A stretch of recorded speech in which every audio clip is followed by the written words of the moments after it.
우리가 여기서 법회할 때 이야기하는 게 어느 측면 너무 수준이 높다는 생각이 들어요. 이해하지 못하는 분들에겐 너무나 관념적이다라고 느껴질 수도 있습니다.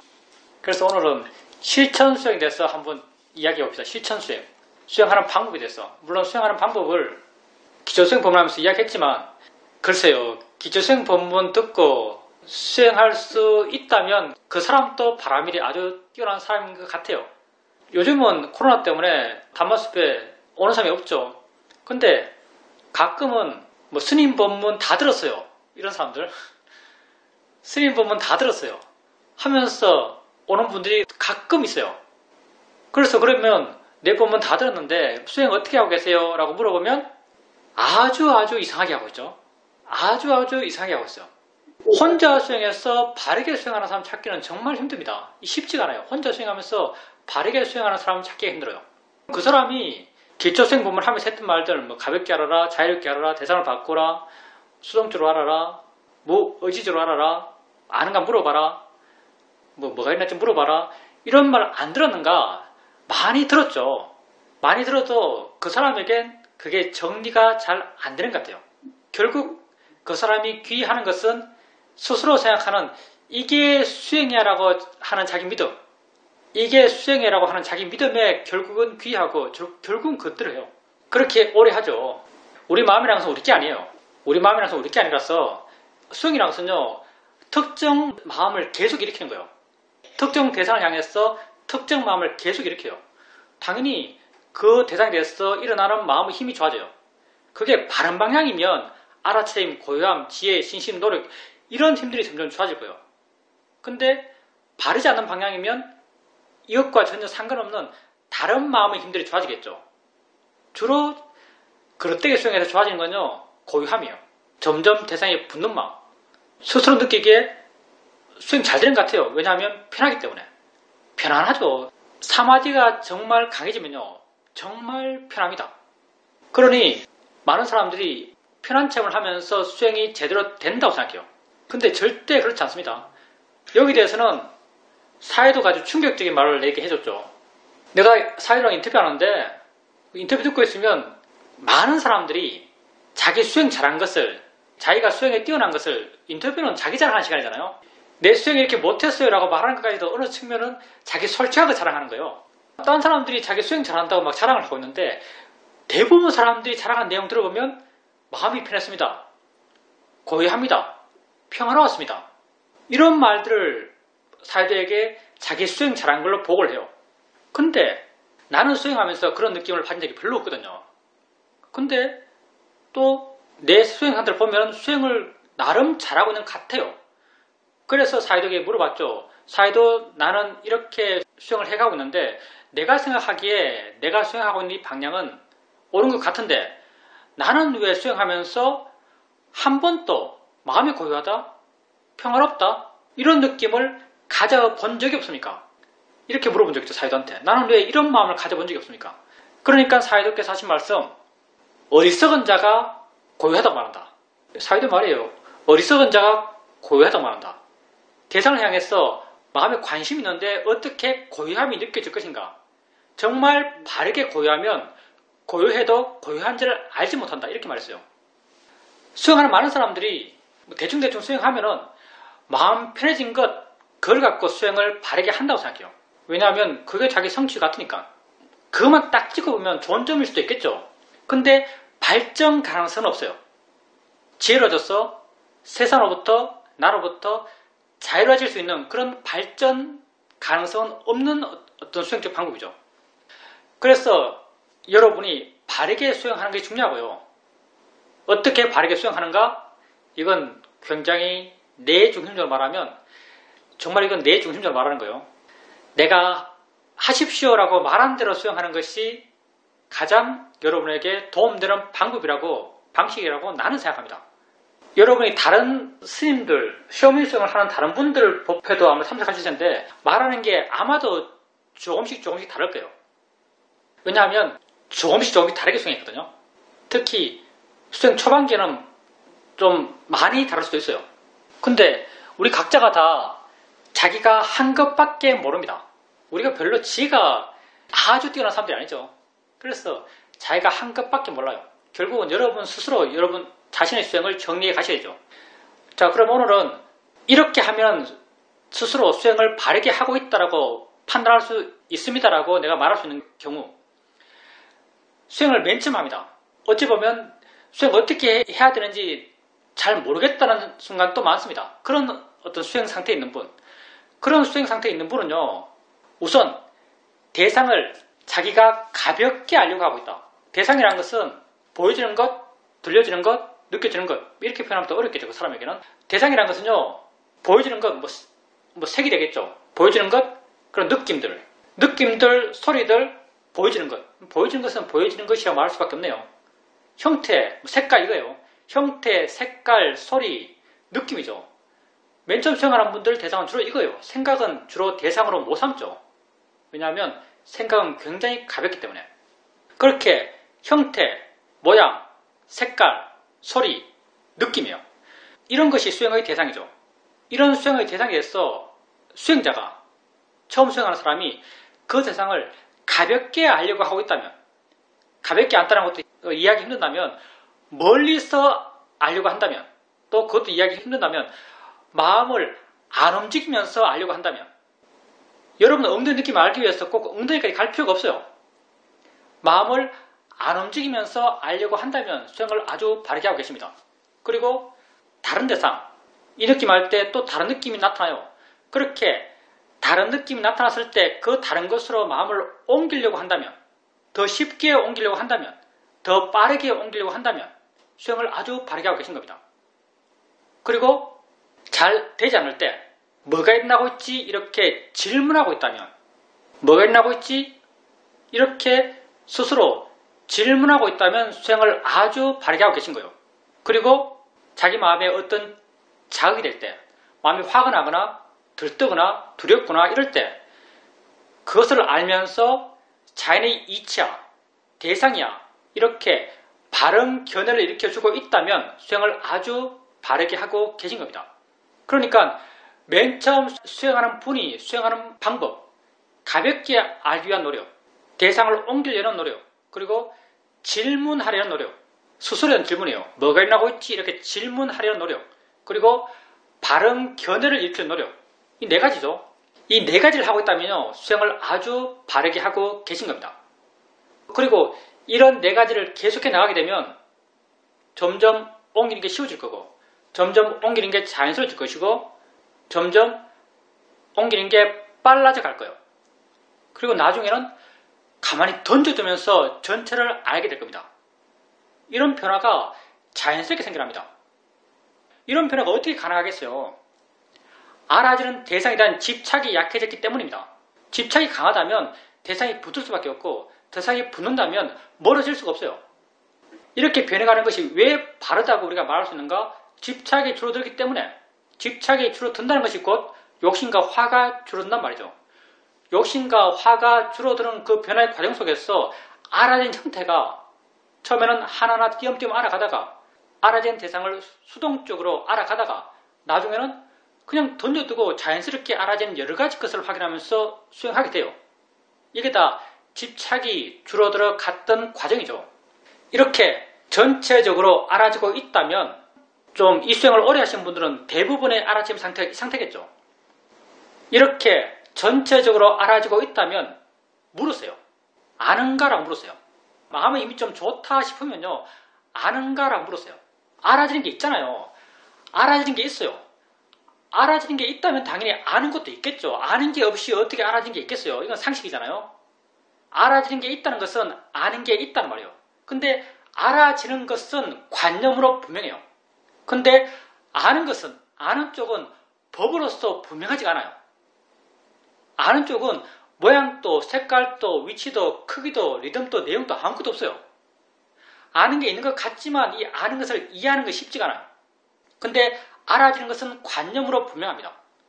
물러나서 여러 가지 알아지는 것을 지켜볼 정도로 마음의 힘이 좋아졌다면요, 알아지는 분명한 관념들을 알면서 아는가라고 물어보세요. 질문이 정말 수행에서는 좋습니다. 아는가라고 물어보세요. 그러면 마음에 안다는 것에 대한 관심의 힘이 커져요. 그리고 마음의 힘이 충분히 좋을 때 순간 안다는 것이 이해됩니다. 만약에 이렇게 물러나서 지켜보는 수행을 하고 있는 수행자가 계시다면요. 그 수행자가 해야 될 것은 아는 마음을 이해하는 거예요. 아는 마음을 이해하는 것, 이게 우리 수행에서 아주 큰 수행의 질적인 변화를 가져옵니다. 왜? 관념을 대상으로 했던 수행에서 실제 법을 대상으로 한 수행으로 수행의 주제를 완전히 바꾸거든요. 그러니 이런 상태에 있는 수행자는요. 그냥 편하다고 이 상태의 수행을 계속 유지하지 말고요. 아는 마음을 이해하기 위한 노력을 하세요. 마음에 궁금함을 일으켰어요. 이해 안 되면 왜 이게 이해 안 되는지 스스로 문제의식을 느껴보십시오. 마음에 아는 마음을 이해하고자 하는 그런 에너지가 쌓여야 돼요. 그 에너지가 곧 궁금함이죠. 법에 대해 조사하는 마음이요. 아는 게 뭐지? 아는가 모르면 이해 안 돼요. 공허해요? 그럼 이것 좀 뭐지? 그런 궁금한 에너지가 쌓여갈 때 어느 때 마음의 조건이 좋아졌을 때, 마음이 좋아졌을 때 아는가 모르면 아 그렇네 라고 이해됩니다. 그렇네 라고 마음에 와 닿아요. 그리고 이 상태의 수행을 하고 있는 분에게 드리고 싶은 말씀은 여러분들이 사전에 지식적으로 알고 있는 안다는 것의 의미, 그런 것에 묶이지 마세요. 여러분이 사전적으로 알고 있는 안다는 것의 의미와 아는 마음은 굉장히 많이 달라요. 단지 아는가라 물어보십시오. 그때 알아지는 것, 그게 느낌이든 소리든 그때 알아지는 느낌과 소리 이외에 다른 게 뭐가 있는 것 같은데 라고 느껴진다면요. 그걸 우리는 아는 마음이라고 부를 수 있습니다. 내가 관념적으로 알고 있는 무엇 이외에 다른 게 있는 것 같은데 라고 느끼신다면 그 느낌을 확인하세요. 그리고 확인된다면 또 묻고 확인하시고 또 묻고 확인하시고 계속 물어요. 묻고 있으면 확인하고 묻고 있으면 확인하고 얼마나 자주 물어야 하는가? 자주 물으면 자주 물을수록 좋아요. 과장을 좀 보태면 나는 그렇게 수행할 때 하루에 5초 단위로 계속 물었던 것 같아요. 조금 과장하면 5초 단위로 하루 종일 물었어요. 눈 뜨자마자 잘 때까지. 그럼 나중에 안 물어도 뭐가 있는 것 같아요. 근데 이렇게 수행하는 분이 조금 조심해야 될 것은 뭐냐면요. 뭐가 있는 것 같은데라고 하는 것이 느낌입니다. 이게 느낌이에요. 근데 느낌인데 느낌이 정말 구체적으로 느껴져요. 구체적으로 느껴진다면 관념이에요. 이게 좀 애매한데 만약 그게 그 느낌이 너무 분명하면 너무 구체적으로 느껴지면 마음에서 한번 법의 특성이 돼서 한번 떠올려줄 필요가 있어요. 아는 거지라고 하면 떠올려보세요. 작용이지라고 하면 떠올려보세요. 그러면 일어나는 것, 실제는 법이 작용이고 성질이라는 게 마음에 동의가 돼요. 그러면서 그 아주 구체적이었던 그 느낌이 순간 좀 약해질 겁니다. 아주 구체적인 느낌은 관념이에요. 왜냐하면 내가 그걸 보려고 애쓰는 마음이 있기 때문에. 아는 거라는 질문 자체가 나의 의지적 노력이거든요. 나의 의지는요 언제나 타켓을 잡으려고 그래요. 그리고 그 타켓을 구체적으로 잡으려고 그래요. 그래서 구체적인 느낌을 만들어냅니다. 관념을 강화시키는 거죠. 근데 이것도 과정에서는 어느 정도 피할 수 없어요. 너무 구체적이 되면 작용이지, 성질이지, 일어나는 거지, 아는 거지 라고 하면서 작용과 성질의 측면을 한번 떠올려주면요. 마음에서 이게 아는 성질이다, 작용이다, 그런 것에 대한 이해가 순간 생깁니다. 그러면서 강해졌던 관념이 약해져요. 이걸 왔다 갔다 해요. 성질로서 이해했다가 어떤 구체적인 관념으로 확인됐다가 성질로서 이해했다가 어떤 구체적인 관념을 알아갔다가 이게 왔다 갔다 하다가 점점점 시간이 지나면서 내 의지가 줄어들면서 구체적인 관념을 만들어냈던 것은요, 내 의지예요. 나죠, 나. 내 의지가 줄어들면서 점점 구체적인 관념은 약해져가면서 작용, 성질, 이해 이쪽이 점점 두드러져 갈 겁니다. 그리고 아는 마음을 이해하는 게 아주 자연스러워진 수행자, 아는 마음을 이해한 것이 아주 자연스러워진 수행자는요, 그냥 일상의 삶 속에서 스스로에게 조금만 관심을 두게 되면 아는 마음에 마음이 가 있을 거예요. 조금만 관심을 두게 되면 대상이 아닌, 그러니까 느낌, 소리 이런 관념적 대상이 아닌 그것 아니면 어디에 마음이 가 있을 거예요.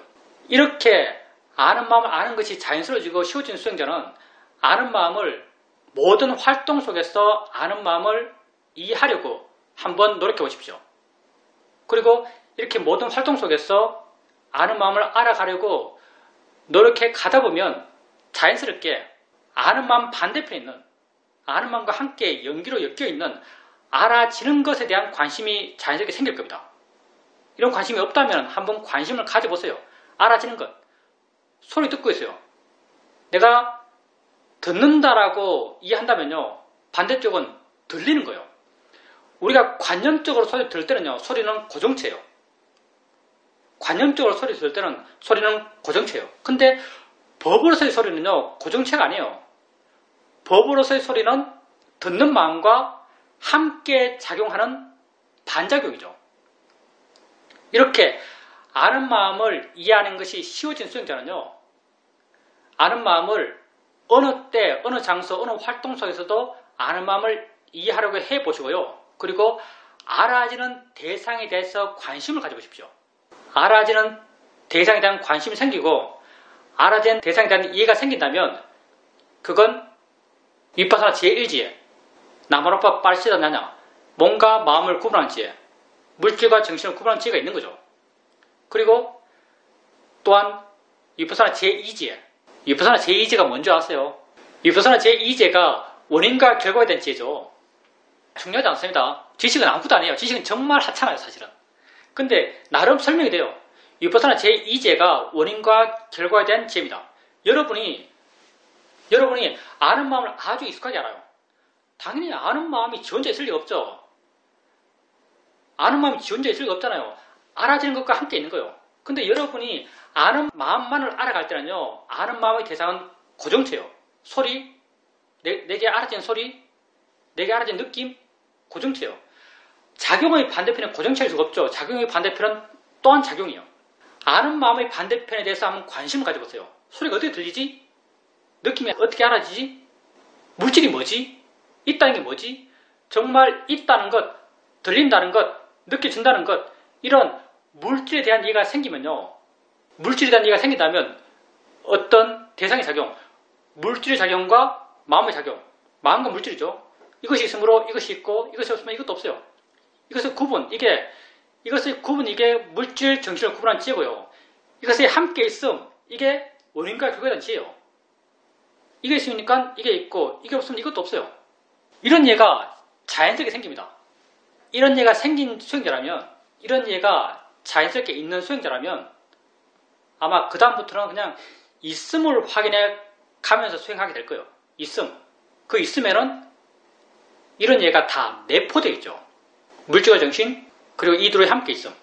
만약 이렇게 수행하는 수행자가 있다면요, 그냥 수행의 텐션이 떨어졌을 때 관심을 한번 갖는 것, 그 정도로 수행의 추진력은 새롭게 생겨날 겁니다.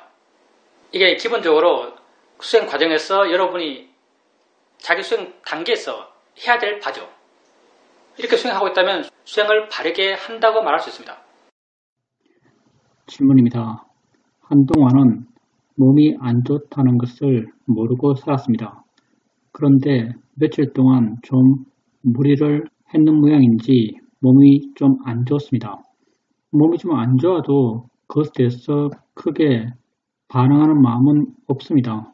얼마나서 왔구나 이런 마음을 갖고 있습니다. 한 번은 손님을 맡기 위해서 서울역으로 갔었는데 서울역 구석에서 경영하기가 좋은 장소에서 기다리며 경영을 하고 있었습니다. 마음이 아주 편안하더라고, 고요하더라고 느껴졌습니다. 손님을 만나고 한의원에 가면서 이런저런 이야기를 했었는데 세상 이야기라서 내가 알지도 못하고 관심도 별로 없었습니다. 그냥 덤덤하게 듣고 있었습니다. 한의원에 가서 침을 맞았는데 침을 맞기 전과 맞은 후의 상태가 아주 달랐습니다. 갑자기 아주 좋아진다라고 느껴졌습니다. 그러니까 또 기쁜 마음이 생겨났습니다. 기쁜 마음이 생겨났을 때 그 기쁜 마음에 대해서, 그 일어남에 대해서 별로 특별하다고 느껴지지 않았습니다. 그냥 마음은 기뻐하지만 나는 덤덤하게 그 기쁜 마음의 일어남을 받아들이고 있었던 것 같습니다. 한의원에 나와서 같이 갔던 분들과 법담을 나눴었는데 그런 과정 속에서도 그 전체적인 흐름을 평온한 마음으로 지켜볼 수 있었습니다. 뭐가 일어나든죠. 보살님이 해야 될 것은요, 알아지는 것으로부터의 자유로움이요. 그리고 알아지는 것도 자유로울 수 있는 어떤 지혜를 일으키는 것, 그게 보살님이 해야 될 것이죠. 그렇게 이제 무리해서 몸이 안 좋을 때, 물론 보살님이 가져야 될 마음은 얼마나서 왔구나, 자연스러운 거지, 지할 지가 하는 거지, 이렇게 우선 크게 마음을 갖고 좀 세부적으로 보살님이 해야 될 것은 그때 알아지는 게 있어요. 그때 마음 상태가 있겠죠. 뭐 약간 무기력한 마음, 힘이 없는 마음, 어떤 불만족스러운 마음도 있을 수 있습니다. 그 상태를 무기력하다고 이름 지은 이상 화는 있는 거예요. 또요. 그렇게 불만족스러운 마음이 있다면 또 그 마음도 있고 또 느낌도 있을 것이고 여러 가지 알아지는 게 있겠죠. 그때 그 순간 알아지는 것을 바르게 알려는 노력을 통해서 그것으로부터 거리감이 느껴지고 그 있음에 대해서 마음에 관심을 갖고 그렇게 한다면 보살님은 수행을 아주 바르게 하고 있는 거죠. 그렇게 하셨겠죠. 그렇게 하셨기 때문에 서울역 가서 이렇게 경영을 하셨겠죠. 경영하면서 아주 마음이 편안했죠. 쉬는 느낌 들어요. 이것도 이제 우리 사이도 말씀인데 어느 수행자가 몸이 피곤해서 오늘 하루는 방에서 쿨쿨 자면서 푹 쉬었습니다. 라고 이렇게 말했죠. 그러니까 우리 사이도께서 하신 말씀, 쉰다는 게 뭔지 모르는구나. 쉰다는 것은 욕심과 화가 없는 것이 진짜 쉬는 것이다. 이런 말을 하셨어요. 욕심과 화가 없는 것이 진짜 쉬는 것이다. 그러니 여러분은 수행하는 것이 진짜 쉬는 겁니다. 물론 수행에 대해서 미숙한 분들은 수행하는 것이 괴롭겠죠. 근데 수행에 정말 능숙한 사람들은요, 정말 수행하는 것이 쉬는 거예요. 왜냐하면 수행하는 게 왜 쉬는 건가? 화가 났어요. 화는 아주 다양하게 많아요. 예를 들어서 내 몸이 컨디션이 완전히 다운되어 있어요. 힘이 하나도 없어요. 힘이 하나도 없는 상태에 대해서 나는 화가 나 있죠. 힘이 하나도 없다라고 정리하는 순간 이미 마음은 화예요. 만약 화가 아니면 그 상태를 힘이 없다라고 부정적으로 표현하지도 않을 거예요. 그냥 그런 거지. 힘이 떨어졌어. 마음에 화가 났어요. 그러면 세상 사람들은 방에 가서도 자겠죠. 그럼 우리는 어떻게 하는가? 우리는 힘이 없네? 마음이 하는 거지? 지가 하는 거지? 알아지는 거네? 대상이네? 라고 하면서 그걸 바르게 보려고 그래요. 바르게 보려 할 때 우리 마음은 바르게 봄을 통해서 그것부터 물러나요. 물러났을 때 내 마음이 그것을 진짜 객관적으로 지켜볼 수 있을 때 그것에서 마음에 신기함이 생겨나요. 마음이 왜 이렇지? 마음이 뭔데 힘이 없지? 마음이 뭔데 힘이 없지? 마음이 왜 이렇지? 이렇게 힘이 없다는 그것으로부터 내가 자유로운 어떤 마음을 체험하죠. 그러면 그런 관심, 알고자 하는 마음, 그런 마음이요, 내게 새로운 에너지를 일으켜요. 쉬어서 쉬는 게 아니고요, 좋은 걸 일으켜서 쉬게 됩니다. 마음이 리프레시 되는 거죠. 이게 진짜 쉬는 거죠. 그래서 사이도께서 욕심과 화가 없는 것, 그게 진짜 쉬는 것이다. 그리고 여러분도 수행에 조금 익숙해져 가게 되면요, 화가 나면 수행을 저절로 하게 됩니다. 화가 나면 수행을 저절로 하게 돼요. 왜냐하면 수행에 익숙하지 않을 때는 화가 났을 때 수행해야지 라고 의무감을 느끼고, 왜냐하면 수행자니까 수행해야지라고 의무감을 느끼고 수행하는 것이 나의 노력으로 수행하게 돼요. 근데 여러분이 화를 자꾸 보고 화에 대한 이해가 깊어지고 수행하는 것에 대해서 알게 모르게 이해가 깊어지게 되면요, 어느 순간부터 화가 나면 화를 대처하는 유일한 방법은 수행이다라고 내 스스로 마음이 수긍합니다. 화에 대한 나의 대처법은 수행이다라고 내 스스로 수긍해요. 이거 그냥 그렇게 누가 가르쳐서 믿어야지 하고 노력하는 게 아니에요. 그게 옳다더라라고 내가 동의하는 게 아니에요. 마음에서 이게 우러나요. 왜? 내가 지혜로서 이해했으니까. 지혜로서 이해한 그건요, 내 마음에서 안 사라져요. 그래서 화가 나면 이건 수행해야 할 것이라고 내 마음 스스로가 수긍하고 자연스럽게 내 마음 스스로가 실천합니다. 그게 진짜 쉬는 것이죠. 그리고 보살님이 그 이후에 그 사람 만나고 했을 때도 마음이 고요했었고, 그 이후 정기되는 한의원 가서 침 맞고, 침 맞으면 또 몸이 좋아지면 좋아하는 마음이 생겨나요.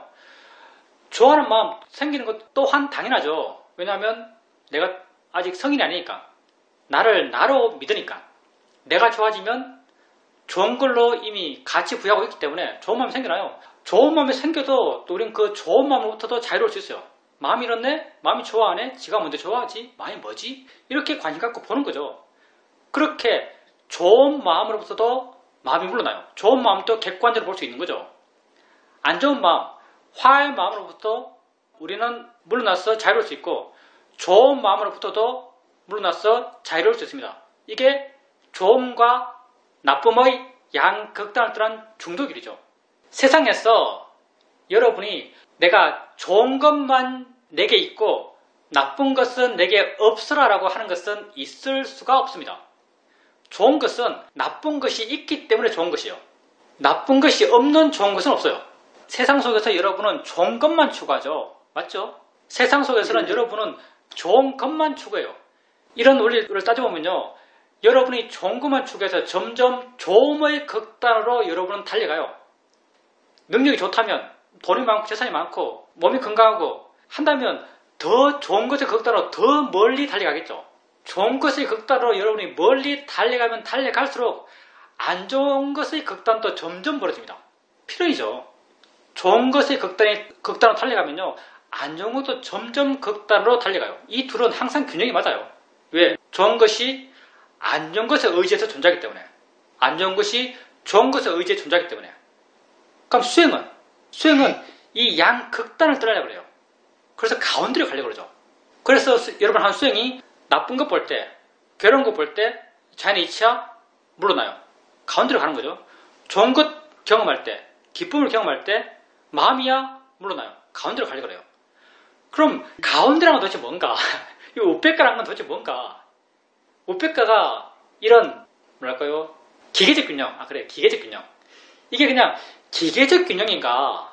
이게 기계적 균형인가? 좋은 걸 떠나고 안 좋은 것도 떠나고 그냥 몸이 건조한 기계적 균형이라면 몸이 건조한 거죠. 이게 몸이 건조한 기계적 균형인가? 절대 그렇지 않아요. 정말 여러분이 중도에 있으면 가운데 있으면요. 마음의 힘이 아주 좋아서 가운데에 있을 수 있습니다. 지혜의 힘이 아주 좋아서 가운데에 있을 수 있어요. 지혜의 힘이 아주 좋아서 여러분 가운데 있을 때는요. 마음이 아주 자유롭고 아주 깨어있고 아주 환해요. 그리고 그 상태에 대해서 스스로의 가치, 보람, 의미, 뿌듯함 그런 것도 충만해요. 그런데 이런 충만감, 가운데 있어서 느끼는 이 충만감은요. 그 반대편 충만하지 않음을 상대로 갖고 있지 않아요. 왜? 가운데니까. 이건 그냥 좋은만 있을 뿐이죠. 말로 표현하자면 충만과 안 충만이겠죠. 충만과 충만하지 않음이지만 실제 나는 가운데 중도로 가서 이렇게 마음이 좋은 거예요. 중도는 그 반대편을 갖지 않아요. 그냥 이 자체로 좋은 거예요. 그러니까 영원한 자유로움, 영원한 행복을 이야기할 수 있는 거죠. 중도를 통한 행복만이 사실은 영원할 수 있어요. 영원하다는 말 그 자체가요. 반대편이 없기 때문에 영원하다는 말을 할 수 있어요. 세상에서의 좋음은요. 오른쪽으로 극단으로 가면 왼쪽 극단도 반드시 생깁니다. 왜? 세상의 좋음은 세상의 안 좋음에 기반하기 때문에. 근데 수행에서 마음이 좋아서 기쁜 건요. 안 좋음에 기반하지 않습니다.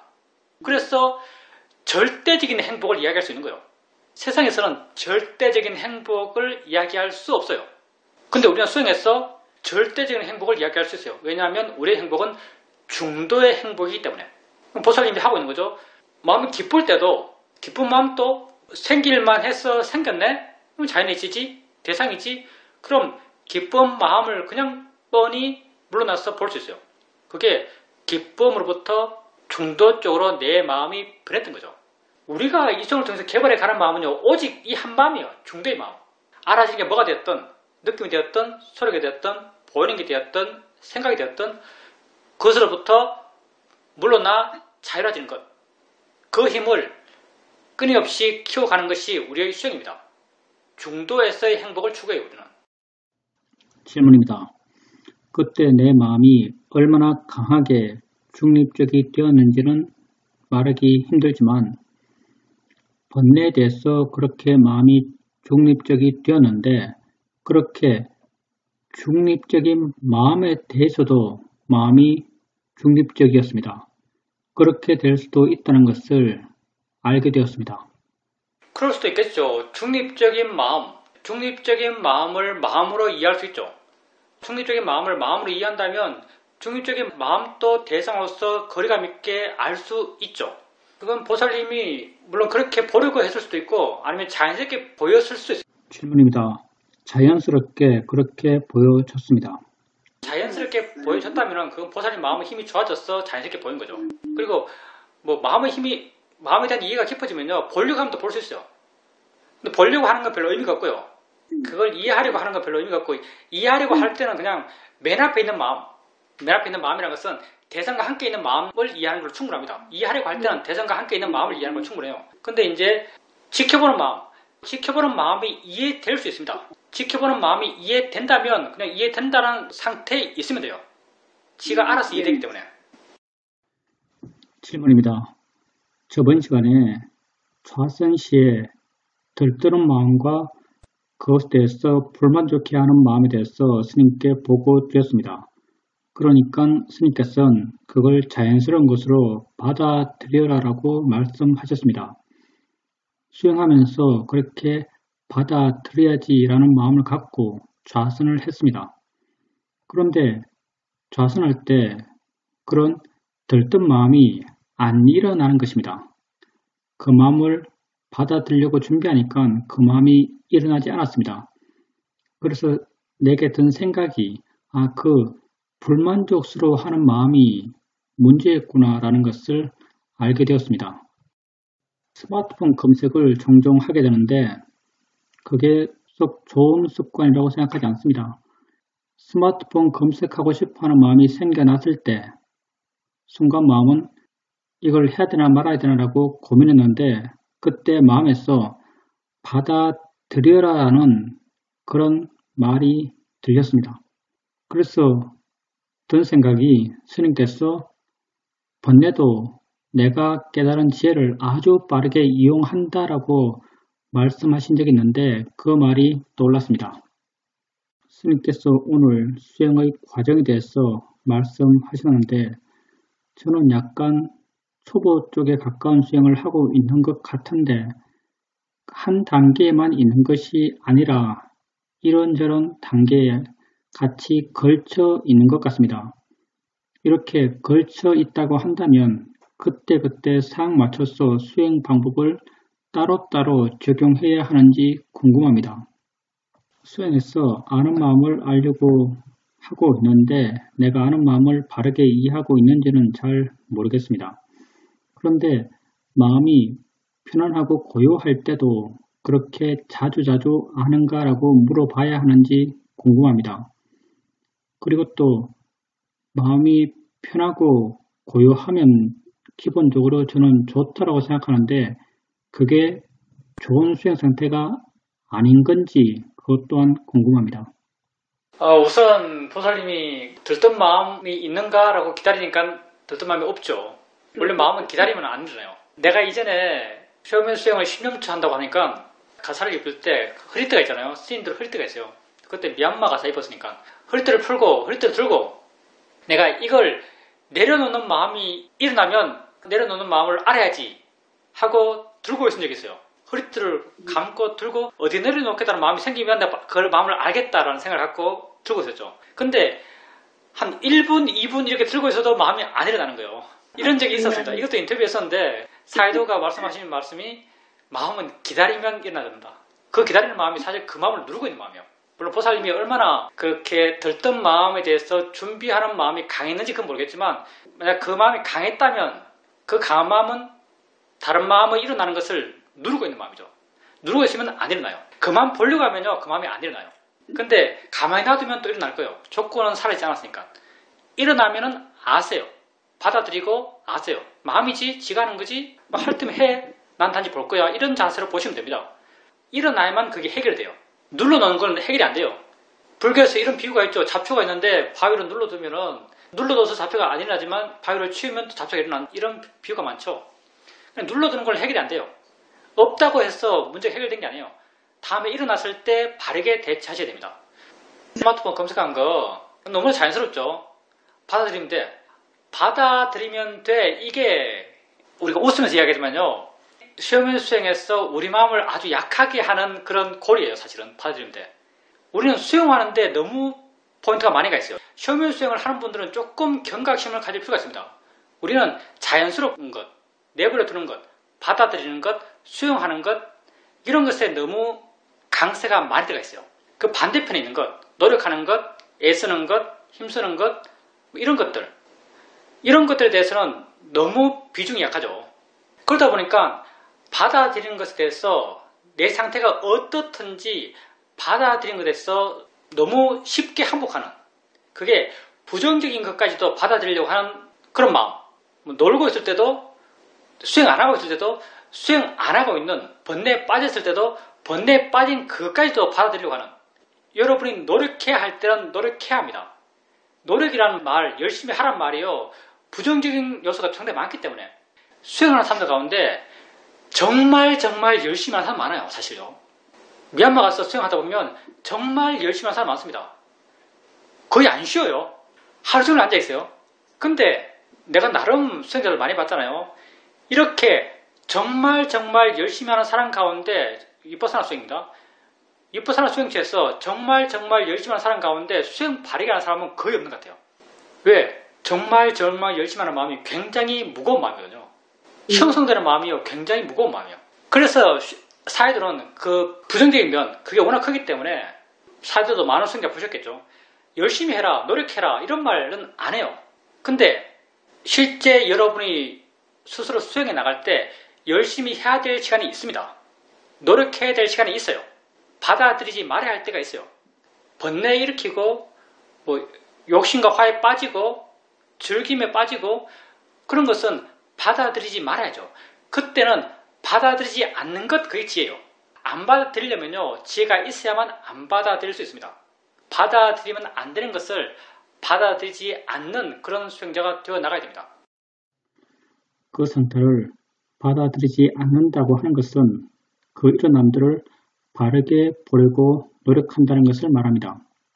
일어나는 것은 받아들여야 합니다. 그렇지만 그 상태는 받아들이지 말아야 합니다.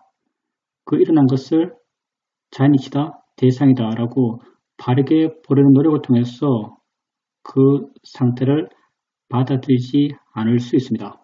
그리고 이제 수행 단계에 대해서, 수행 단계는 위파사나 16단계 지혜, 내가 말했던 수행 단계, 이게 다 억지스러운 거예요. 설명하다 보니까 단계를 이야기하고 과정을 이야기하고 하는 거예요. 실제 수행하는 여러분은 마구마구 혼재되어 있는 게 일반적이죠. 그러니까 자기 상태에 맞게 수행하시면 됩니다. 여러분들 개인적으로 아주 세밀하게 인터뷰할 수 있는 어떤 환경이 아니기 때문에 자기 스스로 자기 수행 상태를 점검하시고 자기 스스로 맞춰가야 될 겁니다. 아니면 좀 더 용감해져서 이 시간에 말을 하든가, 이 시간에 저 이렇게 수행하고 있어요, 이렇게 말을 하든가, 안 그러면 자기 스스로 맞춰가야죠. 수행 단계란 것은 아주 억지스럽다, 실제 그렇게 안 된다, 자기가 대충 이렇게 되는구나 라고 사회적으로 이해하고 자기 수행을 객관적으로 점검해 보면서 그때그때 맞춰서 수행을 해 나가야 된다, 이렇게 말할 수 있어요. 그리고 이제 보살님이 수행해 나가면서 했던 아는 마음, 편안해지는 것, 정말 보살님께서 아주 구체적으로 편안하다라고 느껴진다면요, 그 상태는 그렇게 바르잖아요. 한번 생각해 보세요. 편안해요. 그리고 한쪽은 뭐냐면 관심이 있어요. 관심이 있는 것, 이게 동적이죠. 일어나는 게 관심이 있어요. 법에 관심이 있어요. 법은요, 법을 이해했기 때문에 법에 대한 관심이 생기는 거예요. 법을 이해하지 못한 사람이 법에 대한 관심이 생길 수가 없죠. 있음에 대해서, 법에 대해서, 현재에 대해서, 진행에 대해서 관심이 있어요. 자, 관심이 있지만 알아낸 대상으로부터 물러나 있어요. 그래서 고요한 거예요. 반응하지 않는 거예요. 이렇게 관심이 있고 고요함도 함께 있을 수 있습니다. 근데 관심과 고요함이 함께 있을 때 내게 느껴지기에 관심이 있는 게 두드러질까요? 고요하다는 게 두드러질까요? 고요하다는 건요, 정적인 거예요. 정적인 것은 두드러지지가 않아요. 정말 바르게 고요한 건요, 활발함과 균형이 맞는 고요함이에요. 우리가 오력이라고 위파사나 수행을 통해서 개발하는 마음을 오력이라고 말하는데, 오력을 왜 오력이라고 말하는가? 균형을 이야기하고 싶어서 오력이라고 말하는 거예요. 고요함과 활발함, 지혜와 신심, 이런 균형을 이야기하고 싶기 때문에 오력이라고 말하는 거죠. 칠각기도 마찬가지죠.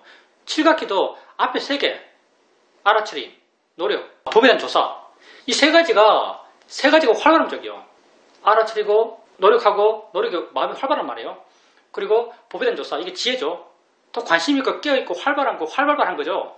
지혜 4가지, 피티, 수카, 사마디, 빠사디, 이런 4가지, 이게 고요함이죠. 다 균형 이야기하는 거예요. 옳은 고요함은요, 활발함과 균형이 맞는 고요함이요. 그리고 활발함과 균형이 맞는 고요함은요, 고요하다고 느껴지지가 않아요. 그렇기 때문에 보살님께서 수행하면서 정말 고요하다는 게 아주 구체적으로 느껴진다면, 구체적으로 확인된다면 활발함을 깨워줘야 됩니다. 어떻게 활발함을 깨워주는가? 뭐가 가르치지? 기본적으로 뭐가 가르치지? 뭐가 일어나고 있지? 소리가 어떻게 들리지? 소리가 뭐지? 마음인가? 마음씨가 뭔데 알까? 이렇게 법에 대해서 현재 내게 일어나는 것에 대해서 질문을 하면서 마음의 활발함, 관심을 깨우면서 마음의 활발함을 일으켜줘야 됩니다. 고요하다고 아주 구체적으로 알아친다면요, 그 고요함은 바른 고요함이라고 보기가 힘들어요. 그리고 이제 아까 보살님께서 아는 마음을 이해하는 것, 아는 마음을 이해한 상태와 고요한 상태를 약간 혼자 하셨는데, 고요하다는 것과 아는 마음을 이해한 것은 전혀 다른 거예요. 고요하다고 해서 아는 마음을 이해하는 게 아니에요. 이제 보살님께서 알아채면 좀 잘 될 때, 마음이 좀 좋을 때 아마 가만히 있으면서 자연스럽게 알아지는 것을 확인하면서 수행할 거예요. 알아지는 게 있어요. 이 느낌, 저 느낌, 이 소리, 저 소리, 알아지는 게 있어요. 알아지는 게 있으면 당연히 이 전체를 아는 게 있겠죠. 아까도 말했지만 알아지는 것은 관념이기 때문에 분명해요. 근데 아는 것은 법이기 때문에 불확실해요. 어디 있는지도 모르겠어요. 어디 있는지도 모르기 때문에 내가 어디 있는 걸 찾아서 알 수가 없어요. 그러니까 의지적인 내 노력으로 법을 찾을 수가 없어요. 왜? 법은 위치가 없기 때문에. 근데 이때 알아지는 걸 알면서 아는가라고 물으면요, 아는가라고 물으면 순간 마음에 안다는 것에 관심이 생기면서요, 마음이 아는 마음을 찾아요. 이건 좀 어떻게 찾는지 모르겠어요. 마음이 아는 마음을 찾아요. 근데 의지로 법을 못 찾아요. 왜? 내 의지로 찾을 수 있는 것은 오직 관념만 찾을 수 있어요. 어느 위치, 어느 형태, 무엇을 찾을 수 있는 거죠. 위치도 없고 모양도 없고 이름도 없고 내용도 없는 걸요, 내 의지로 찾을 수가 없어요. 근데 알아지는 것, 이건 관념이죠. 모양, 색깔이요. 알아진 걸 알면서 아는가? 라고 물어요. 단지 그냥 내 마음이 묻는 거예요. 아는가? 라고 물어요.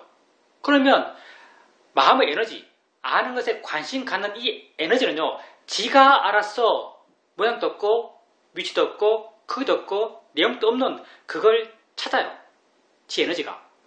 그 찾음의 결과가 뭐 있네라고 느껴져요.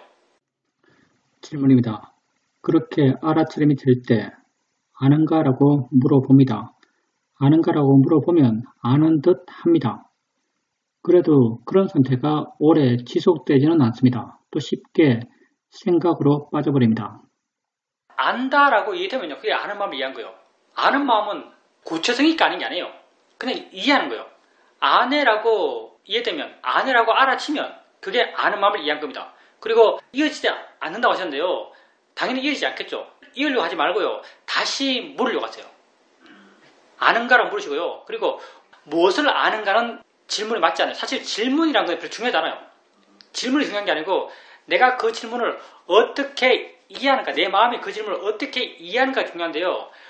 우리가 이제 이 시중에서 우리가 이 말을 쓸 때는 무엇을 아는가 이런 말을 쓸 때는요, 무엇을은 알아진 대상 쪽으로 말해요. 느낌과 소리, 무엇을 아는가, 뭘 알지 이렇게 물을 때 우리가 찾는 것은요, 느낌과 소리들이에요. 우리는 어느 정도 이 질문에 대해서 이런 약속을 하고 있어요. 무엇을 아는가 그러면 느낌과 소리, 생각 이런 거고요. 아는가라고 하면 마음 그 자체예요. 아는 마음 그 자체, 아는 작용 그 자체. 그러니까 아는가라고 묻는 것이 더 우리 의사소통에 오류 가능성이 줄어들어요. 그래, 아는가 물으시고, 그리고 이해가 사라지면 또 물으세요. 수행 상태가 좀 좋을 때 또 아는가 묻고, 또 묻고, 또 묻고, 또 묻고. 마음이 물을 필요가 없다고 스스로 수긍할 때까지 물으세요. 묻고 확인하고, 묻고 확인하고, 묻고 확인하세요. 만약 안다고 이해된다면요, 그것 이외에 다른 것은 할 필요가 없습니다. 그것만 해도 됩니다. 질문입니다. 저번에 수행하는 데 있어서 지겨움이 있다라고 스님께 말씀드렸습니다. 그러니까 스님께서는 그 지겨워하는 것이 마음이니까 마음에 한번 관심을 둬보라라고 말씀하셨습니다. 이전에도 그렇게 지겨워하는 마음에 대해서 마음이야? 지가 하는 거지? 저절로 일어나는 거야? 이렇게 관심을 가지려고 했지만 별로 신통치 않았습니다. 그런데 요즘은 그렇게 지겨워하는 마음이 일어나면 마음이 하는 거지? 마음이 뭔데 할까? 이렇게 관심을 가지려고 하면 정말 관심이 생깁니다. 뭔가 좀 된다라는 느낌이 듭니다. 된다는 것은 보살님 마음에 대한 이해가 좀 있기 때문에 되는 거예요. 질문입니다. 일상 삶 속에서 가능한 수행의 시간을 늘려가기 위해서 여러 가지 활동들을 줄이면서 수행을 열심히 하려고 했습니다. 그런데 그렇게 열심히 하려 했던 시간들이 내게는 상당히 끔찍한 시간으로 느껴집니다.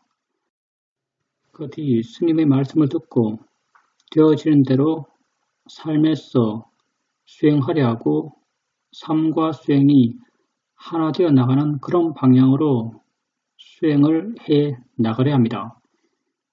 물론 자연스러워지고 좀 편해졌지만 타이트하게 수행할 수 있는 시간은 별로 없습니다. 예, 그래도 괜찮습니다. 우선 우리는 삶을 살아가요. 삶 속에서 수행하는 것이죠. 보살님이 수행만 해야지, 수행만 할 수 있는 환경을 만들어야지 그런 정함 속에 자기 삶을 맞춰 넣으려고 그러면요. 수행이 굉장히 힘들어집니다. 수행이 보살님의 괴롭의 원인이 될 가능성이 높아져요. 예, 그러니까 삶의 내용대로 흘러가게 내버려 두세요. 자연스럽게 사세요. 만날 사람 만나고 전화할 사람 전화하고 갈 데 있으면 가고 보살님이 해야 될 것은 보살님이 힘을 키워야 될 것은 보살님 내적인 마음의 힘이에요. 그래 거기 가면서도 수행하고 사람 만나면서 수행하고 전화하면서 수행하고 딴일 하면서 수행하고 그리고 여유가 있다면 혼자 수행하고 그렇게 어느 때 어느 순간에도 수행해야지라는 그걸 기본으로 삼고 이게 기본이고 부차적으로 조금 환경을 정리하고 안 볼 수 있으면 안 보고 안 할 수 있으면 안 하고 안 갈 수 있으면 안 가고 이렇게 부차적으로 주변을 정리해야 돼요. 우선은 어느 때도 수행해야지. 그리고 어느 정도 여유 공간을 가져야 돼요. 할 일 있으면 하고 그래도 할 필요가 없는 것은 안 하는 걸로 수행의 환경을 정리해 나갈 수 있겠죠. 좀 여유롭게 수행하세요. 꼭 수행센터에서 그렇게 수행 안 해요. 여유롭게 수행하세요. 수행이 스트레스가 되면 안 돼요. 그리고 보살님께서 지금 이제 관심을 일으키는 것은요, 법에 대해서 관심을 일으키는 거예요. 보살님이 법이라는 것이 작용, 성질, 있음, 현재죠. 여기 대해서 알게 모르게 조금씩 지혜들이 쌓여왔기 때문에, 이해들이 쌓여왔기 때문에 지금 그 방향으로 관심을 일으키면 관심이 생겨나요. 알기 때문에 생기는 것이거든요. 근데 이제 아까 보살님 말씀하실 때 내가 이해하고 있는가 이런 표현을 하셨는데요. 여기서 나는 빼야 됩니다. 이해는 이해 그 자체고요. 아는 것은 아는 것 그 자체고요. 듣는 건 듣는 것 그 자체예요. 내가 듣는 것도 내가 아는 것도 내가 생각하는 것도 아니에요. 그 자체로 왔어요. 내가 하는 게 아니에요. 생각이 뭐지? 그렇게 생각 그 자체에 관심을 갖는 것. 마음이 뭐지? 마음이 어떻게 알지? 마음 그 자체에 관심을 갖는 것. 내가 어떻게 알지? 이게 아니거든요. 나라는 것은 관심을 가질 때 개입시키지 마세요. 그냥 그 자체로 그렇게 알아가십시오. 그리고 아는가라는 그런 질문도 해보세요. 질문입니다. 예, 물어봅니다. 이제 진짜 아는가라고 묻고 싶어 하는 것 같습니다. 아는가라고 물어보십시오. 거기에 대한 관심이 조금 생길 겁니다. 질문입니다. 금요일 날 수행할 때는 수행이 전반적으로 물 흐르듯이 자연스럽게 이어졌습니다. 가끔은 알아차림을 놓쳤지만 다시 돌아왔을 때 알아차림이 있나라고 물으면서 다시 알아차림을 해 나갔습니다. 토요일 날 일어나서는 오늘은 집에 혼자 있기 때문에 집중 수행하듯이 수행을 열심히 한번 해 봐야겠다는 생각을 했습니다. 그렇게 하루 종일 수행을 열심히 하려고 했습니다. 그런데 저녁 때가 되었을 때 내가 알게 된 것은 내 마음이 아주 무겁다는 것입니다. 마음의 상태가 결코 수행이 잘 된 그런 상태가 아니었습니다. 생각해보니까 오늘 하루 집중 수행하듯이 열심히 해야겠다고 마음을 먹었던 것, 그게 나의 의지였고 나의 계획이었고 마음을 부자연스럽게 딱딱하게 만들었던 것 같습니다. 그런 결과로 저녁 때 마음이 활짝 깨어있지 못하고 어둡고 무거웠던 것 같습니다. 일요일 날 아침에 일어나서는 어제 그러했으니까 오늘은 그냥 되는 대로 수행하자. 알아차림 할 수 있으면 하고 못하면 못하고 좌선할 시간 있으면 좌선하고 걸을 시간 있으면 걷고 그렇게 자연스럽게 수행하자 이런 마음을 갖고 하루를 시작했습니다. 그러니까 수행에 내가 거의 개입하지 않아도 알아차림이 자연스럽게 내 옆에 와 있었습니다. 내가 그렇게 애쓰지 않아도 알아차림이 잘 내 마음을 떠나지 않았습니다. 수행이 참 쉽고 부드럽게 이어졌다고 생각됩니다. 그리고 음식을 하고 식사를 할 때 맨 처음 반찬을 먹었을 때 야 이거 참 맛있다라는 생각이 들었습니다. 그런 생각이 드니까 자연스럽게 조사하는 마음이 일어나서 실제 하는 법을 보려고 그러고 작용과 성질을 이해하려는 노력이 자연스럽게 일어났습니다. 보살님의 인터뷰 같은 경우는 보편화시키면 위험할 수 있습니다. 수행도요, 수행 과정에 따라서 바르게 수행하는 방식이 다를 수 있습니다. 잘하는 수행이 다를 수 있어요. 이제 정해놓고 하는 수행 맨 처음 하는 분들, 알아차림이 자신의 노력을 필요로 할 때, 좀 노력해야만 알아차림이 이어지는 그 정도의 수행의 능수도를 갖고 있는 분이라면, 그렇게 시간 정해놓고 열심히 집중수행 하듯이 수행한다면 그건 굉장히 잘하는 거예요. 굉장히 잘하는 거죠. 수행의 힘이 약한 사람들이 그렇게 한다면 굉장히 잘하는 거예요. 근데 수행할 때 능숙한 사람이 뭐냐면 알아차림 하는데 별로 특별한 노력이 없는 사람, 알아차림을 하는데 별로 특별한 노력을 할 필요가 없는 사람, 그러니까 알아차림 가속도가 자연스럽게 있는 사람, 그런 사람의 경우는 그렇게 시간 정해놓고 하는 것이 크게 필요하잖아요. 그 사람은 이어지게 하려는 노력, 관심을 계속 가지려는 노력, 그걸로 사실 충분하죠. 왜냐하면 일상의 삶 속에서 다른 걸 하면서 활동 속에서도 어느 정도 마음의 고요함들, 마음의 힘들을 유지할 수 있기 때문에요. 사실 마음의 균형이 맞는 것, 지혜할 수 있는 마음의 조건은 균형이에요. 마음의 균형이 맞는 것은요, 꼭 좌선한다고 좌선하고, 기행한다고 기행하고, 이럴 때 마음의 균형이 더 좋다라고 말할 수 없어요. 일상의 삶 속에서 마음의 균형이 더 좋다라고 말할 수 있는 요소도 분명히 있습니다. 왜냐하면 일상의 삶 속의 수행은요, 내가 수행한다는 자의식이 별로 안 세거든요. 나다 하면 벌써 균형은 없어요. 그러니까 알아차림이 가속도가 자연스러운 사람, 그냥 관심만 좀 두면 알아차림이 있는 사람, 그런 사람의 경우는 그렇게 아주 기계적으로 수행시간을 정해놓고 딱딱하게 하는 것, 그리고 꼭 지켜야 되라는 어떤 강박을 느끼며 수행하는 것, 그건 결코 바람직하지 않죠. 물론 그렇게 시간 정해놓고도 좀 할 수 있어서 하는 것이, 이렇게 하지 않으면 안 되라는 그런 강박 없이 한다면 그것도 나쁘잖아요. 근데 그런 강박을 갖고 정해진 시간 맞춰서 수행하는 것은 능숙한 사람에겐 그렇게 필요하지 않습니다. 그리고 보살님 같은 경우 이제 금요일날 수행할 때 자녀에게 수행해 나가고 알아차림 놓쳤을 때 알아차림이 있나라고 이렇게 보셨다 하셨는데, 사실 알아차림이 있나라는 것은 그 확인하는 방식으로 난 그렇게 효율적인가에 대해서 잘 모르겠어요. 왜냐하면 보살님도 수행을 오래 하셨고 수행을 능숙하게 하시고 수행에 가속도가 있는 분이죠. 알아차림이 있나라는 말은 별로 의미가 없어요. 왜냐하면 보살님이 알아차림이 없다라고 할 때, 내지는 자기의 수행을 확인하려고 할 때 이미 알아차림이 있어요. 보살님 수행을 확인하려 할 때요, 이미 알아차림이 있는 거예요. 마음이 이미 가 있어요. 마음이 이미 가 있는 상태에서 알아차림이 있나라고 확인하는 것은 무의미하죠. 내 경우를 이야기한다면은 그런 알아차림이 있나고 확인하지 않죠. 나는 뭘 확인하는가? 나는 관심이 있는가라는 걸 확인해요. 내가 확인한다면 오직 관심만 확인해요. 알아차림은 마음이 나를 향할 때 이미 알아차림이 있기 때문에 알아차림을 확인하려는 마음은 안 생깁니다. 만약에 내가 굳이 확인한다면 언제나 관심이 있는가를 확인하죠.